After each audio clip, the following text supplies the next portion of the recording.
Hi guys, I wanted to do a quick follow-up video on my video titled My Patient Fell, because a lot of you after I published that video were like, well, what happened afterwards? Like, I talked about like kind of the situation a little bit and my thoughts and opinions on patient falls and safety and all that, but I didn't really give you guys like an update on what I had to do after the fall. And so I wanted to kind of touch on, all the little things that I had to do and where I'm at now. So I will link the video down below for My Patient Fell and make it pop up. So if you guys haven't seen it yet, watch that first and then come watch this video. Or you can watch this video and then watch the other one first. I don't really care, it's up to you. So after the patient fell, I had to write a PSN. I think it stands for Public Safety Notice. Something like that. It's about safety. So whenever there's a safety issue or something that happens, you usually write a PSN for your job, and it just is about safety control and analyzing things, like if there's a frequency in something that keeps occurring and there's the same factor and maybe what may be causing that event to happen, then someone behind the scenes analyzes it and tries to address if there's something that can be done to make the environment safer. So anyways, I had to do a PSN. It's basically paperwork. It took me 10-15 minutes. I filled it all out at the end of my shift. And I had to include, who was there, what happened, were there any other factors involved, where was it, was the patient hurt, what did we do about it, was there anything that could have been done to prevent it, pretty much every question you could ask yourself about the fall or who was there or, any other factors was involved in this PSN.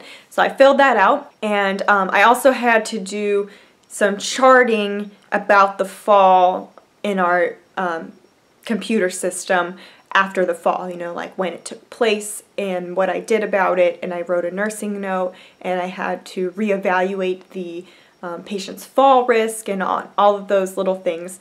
So after the paperwork was done, I got an email from our clinical nurse specialist, I believe that is her title, and she's part of the fall committee at our hospital. And she just wanted to meet with me so that way we could go over the chart and audit it and look for little factors. And it wasn't to be as a punishment. It wasn't punitive. It wasn't like pointing fingers at me like you did something wrong. You caused this patient to fall. Nothing like that. It was trying to figure out, was there something that went wrong? What are my thoughts? And what can we do to help prevent these in the future? Is there something that we can add, something that we can do? So I had a fall kind of review meeting. I went through the chart from the past 24 hours, looking at medications, looking at the patient's fall risk scores, anything that has to do with something that can contribute to a fall. And basically looked at, were all the nurses previously, including myself, on the same page? Was there changes? Was there something that someone else documented that I didn't, or vice versa?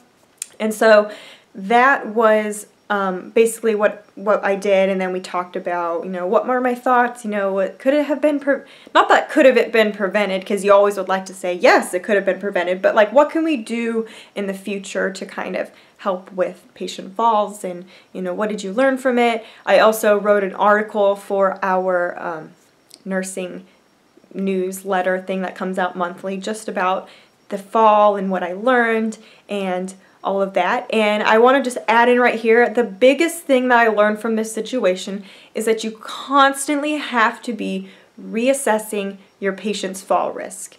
So, you may not chart about it. We do a fall risk assessment once a shift, but your patient's fall risk, increases or decreases and fluctuates throughout the entire shift. Especially at night, we're giving, sedative medications because a lot of patients want to sleep and they need a sleeping pill, or maybe you add on, a new IV or add on another device. So you constantly have to be reevaluating a patient's fall risk as you go along, whether it's mentally or physically or both. We constantly have to be reevaluating it. So anyways, that's the biggest take from this situation that I've learned.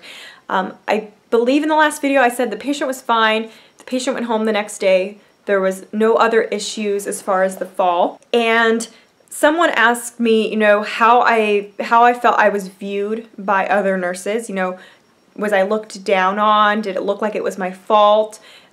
were other people having a negative view of me? And I want to say no. A lot of the nurses were very supportive. They actually told me, that they were sorry that it happened because they know what it feels like when you have a patient fall. You just feel bad. And so, a lot of the nurses were saying, they had agreed with me as far as, what fall prevention measures had been in place, and everyone was very supportive as far as, my emotions and, the situation and what had gone on. And so I do not feel like I was viewed in a worse way. I was viewing myself in like a less way, but no one else was viewing me in that way. And that's just my own personal battle, viewing myself in a less, thinking I was less of a nurse because of the situation. But I've overcome that. That was just initially, feeling down about myself. And so anyways, I hope you guys enjoyed this video. I hope it answers some of your questions. If you guys have any more questions or any comments, leave them in the comments below.